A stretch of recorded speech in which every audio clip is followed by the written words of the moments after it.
second.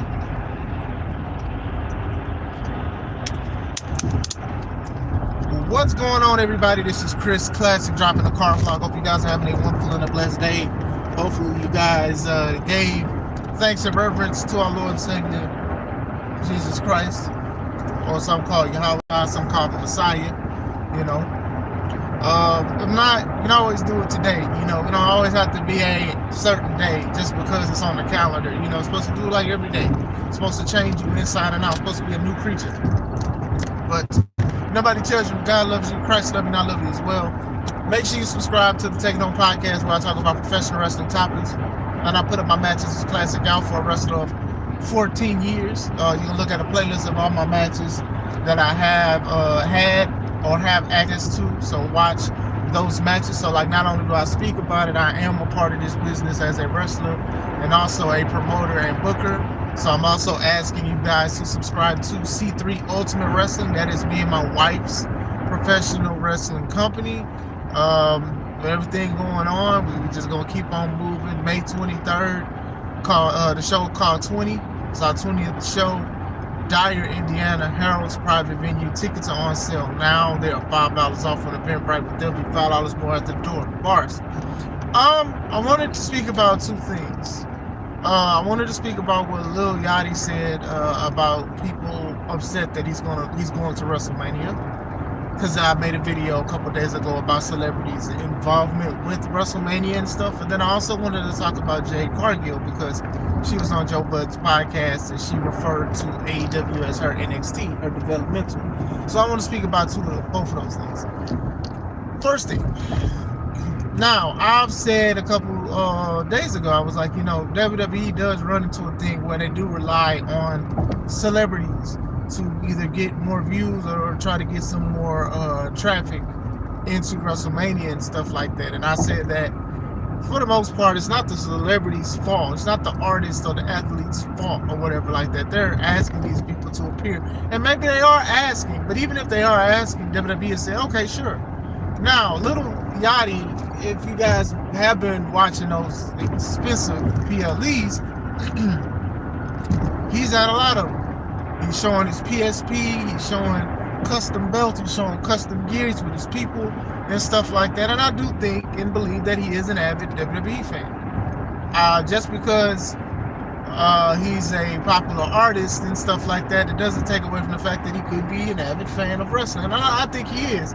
I don't think that they just paying you just to be out here just to do certain things like that. You get what I'm saying? Like, he's been there. And, you know, I've spoke about, like, you know, I'm a wrestler. So it's like, when I always feel like somebody who is a wrestler, excuse me, needs more of the spot than a celebrity. However, seems like Lil Yachty to capacity is going to be a manager. And I don't see that. Honestly, that's probably going to be the future of celebrities in wrestling if they don't want to wrestle. Just be involved in the match or just be a manager. You know, he was on the mic with Trick and he seemed very comfortable with it and stuff like that. And like I said, they have a lot of artists and stuff like that. They do take the business seriously, but they are taking the spot away from wrestlers. Now, the manager thing is a little different because it is a manager. At the same time, you know, Lil Yachty has responded and he said that, like, you know, he does get it. At least he's self-aware of why people are, especially when Carmelo seems like he's not going to be in it. Lil Yachty's fault. I'm not blaming this on Lil Yachty or whatever. This is WWE's booking and how they want to do things. But Steve's like, you know, he does get it and stuff like that, but he's been going to every show. He says he probably knows a lot more than a lot of people, and he's probably been to more shows. Now, I will say this about him going to more shows. Hey, man, you got the funds for it, you know? From your music and producing and with all of the other stuff you do, more power to you and stuff like that. But just because you go to more shows doesn't mean you have more right to be there, honestly. But if WWE wants you there, they want you there. You know, if this is something that you grew up wanting to be in, more power to you. I hope you do deliver and stuff like that. But I don't think that, like, people just saying, okay, they just keep doing this, you know. Now, to a lot of these celebrities, you know, credit, WWE has been booking celebrities for WrestleMania since WWF, like I've said in the last video. Last couple videos, Muhammad Ali, Cyndi Lauper, Mr. T. Mr. T was boxing at one point against Roddy. He tagged with Hogan. Like, this is something that they always do to gain traction. I just think that it's a lot of people either people don't like or they feel like they're not going to be here for a long time. Like I said, I'm not a big fan of Jelly Roll and how he wrestles or whatever like that, especially the lack of gear and stuff like that. And even like a wrestler who was very popular and still got a little buzz, lost to him. And it's just like, okay. Then like the heavy involvement of Jelly Roll a week and a half ago about people talking to him and he's helping people and all of that stuff. I'm like, look, man, y'all don't need to use him to that capacity or whatever like that. But this is how WWE wants to do things. Now, as far as Lil Yachty's comments, like I said, I'm not upset with what he's saying and stuff like that. I think that people, especially on the IWC, you got to be careful with how you try to determine if somebody's a true wrestling fan or not. And like I said, he may have not worked hard to be at WrestleMania, but that doesn't mean that this man did not work hard for his status to even get this kind of access to be at a WrestleMania card. Like, it's two different work ethics, and this is coming from somebody that cares more for a wrestler making it to that show than a non-wrestler.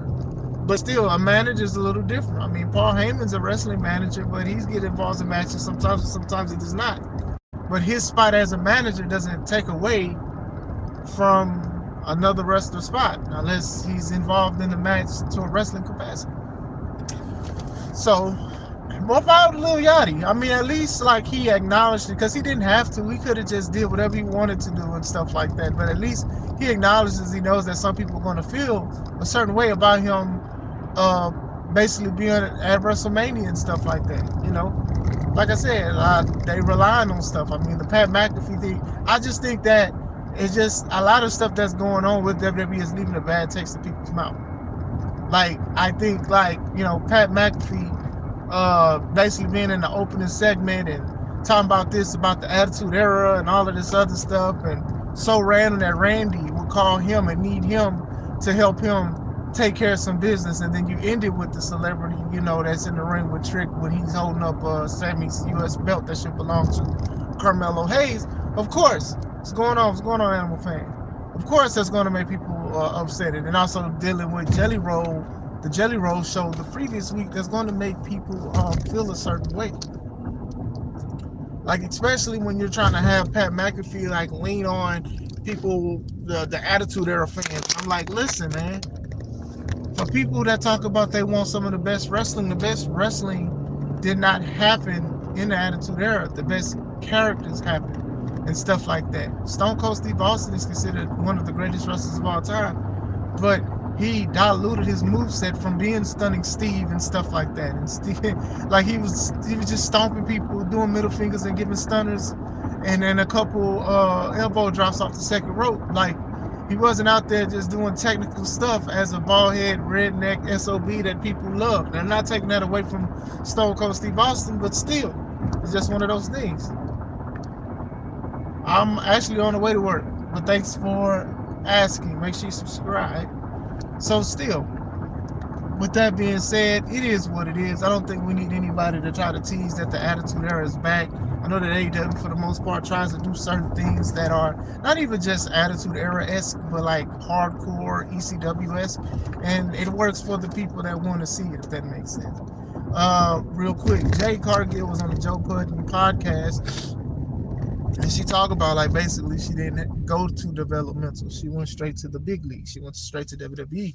And she said that, she didn't start off in indies and stuff like that.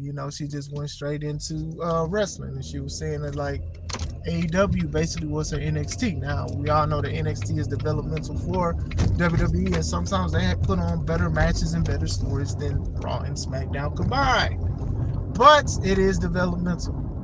Like, people are still happy to leave NXT to go up to WWE. Jade Cargill, from Wrestling Experiences, we just know that she was in AEW. She had charisma. She was improving and stuff like that. The baddie section, I do think she was gaining traction. The thing with AEW, though, was that they gave her a ceiling. She had a ceiling in AEW. They did not want her to be the AEW Women's Champion.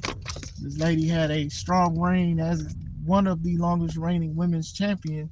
I know Mercedes beat her for the TBS champion longest reign, but still, I do think that like they could have had her as one. She was getting reactions from people and stuff coming in with Shaq. I'm sure maybe Shaq or whoever else helped her get access to AEW, but still, people reacted to her and stuff. You know, she had charisma. She needed to improve, and I felt that one of the reasons why she wants to WWE one is because it's going to help her get to wherever she wants to be, and two, I do feel like she needed to improve, and I want to sit there and say I think she improved since going from AEW to WWE. Just like some people improve when they go from NXT to WWE. Sometimes people don't improve when they go to NXT to WWE, but still, I understood what she was saying. I know some people took it as like a personal shot to AEW or whatever like that, but it is true. And a lot of wrestling companies do that. And people are like, oh, WWE, they always getting wrestlers, non-wrestlers who don't have this and that. They always doing this and that. AEW's done it. Impact Wrestling has done it. CMLL, AAA, a lot of these people have done it. They're like, hey, what's your wrestling background? Oh, we're not going to use you because it is. They feel like they got money. They feel like they got diamonds in their hand. They're going to make this person into a star. Now, with Jade, I do feel like Jade is at her ceiling with WWE. I feel like what you see is what you get. I do feel like that. Her promos, less is more. Like to me, when her BFAB and Meechin was out there and they each had mics, or they had two mics and Meechin and BFAB were sharing it, it was cringy. It was weird. Nobody needed to have that many microphones and stuff like that. Still, like I said, even this feud is kind of seem like it's setting it up to make Jade look bad. Oh, you got muscles, I got muscles, and blah blah blah. I don't need this belt and blah blah blah. This sounds like it's just something on her way out the door. And some people are upset with that because they're like, okay, well, you're obviously not going to be here long. And honestly, I don't think she's going to be here that long neither, honestly. But, you know, it is what it is. Sometimes people are here for a time, but not for a long time. You know, there's speculation that Tiffany Stratton is trying to venture out and do certain things, and that's why WWE is not elevating her or keeping her in the main event scene. And that's possibly true. You know, when you work somewhere, then you see her saying you want to look at other opportunities that are going to make people feel a certain way. You know, MJF, he's an actor. You know, he was in Iron Claw for a bit, did Happy Gilmore sequel, and he's doing other things and stuff like that. I only say that because sometimes this is what other people want to do. Sometimes people just don't want to wrestle for a long time, but sometimes they want to do other things. The Rock is one of the great examples of a great wrestler turned actor. Batista, great wrestler turned actor. Cena, on his way up there. So still, Jade, whatever she wants to do or whatever like that, she has the charisma, she does have the body for it, and I do think that it's great that she does get these interviews and stuff like that, stuff that Bianca was doing and all that. But still, technically it was her developmental. You know, we act like everybody in AEW is solid and can do a lot of things and great on the microphone and stuff like that, you know. No diss to Sky Blue, but I do feel like Jade is the better wrestler than Sky Blue, honestly. I don't think Sky Blue's great on the microphone, and then you can kind of tell that, like, when they do promos, she's rarely talking. She's just looking around. Her and Julia. Julia's a TBS champion herself, former TBS champion. So it's like, and I say this not as a diss, but I'm just saying in general, people love to try to bring up negative stuff, but then be a blind eye when it comes to certain situations. And I'm saying this again, Jade Cargill, I do think she has hit her ceiling. I don't think she's going to get worse. I don't think she's going to improve or whatever like that, because honestly, what AEW did and how they had brought her in, and then WWE molding her and stuff like that, they gave her a couple losses and stuff like that with certain things and storylines, but still, they should have had her still be like the less is more thing. You know, she came back after getting her head busted open to the white meat showing. She came in, she dominated Tiffany, and she won the rematch. And they could have kept that, and she could have still dressed nice and elegant. She don't need to come out and speak for a long time and stuff like that. I'm not sitting here saying she got to be the next Brock Lesnar or Goldberg. She should be the next Jade Cargill. But I don't think talking was a strong suit, and I don't think adding two people who's talking really ain't their strong suit was the best to add to her. But still, what do you guys think about it? Let me know. I'm about to head to work. Knock these 8 hours out. Hope you guys and gals have a wonderful day. This is Chris Classic. Let's take it home.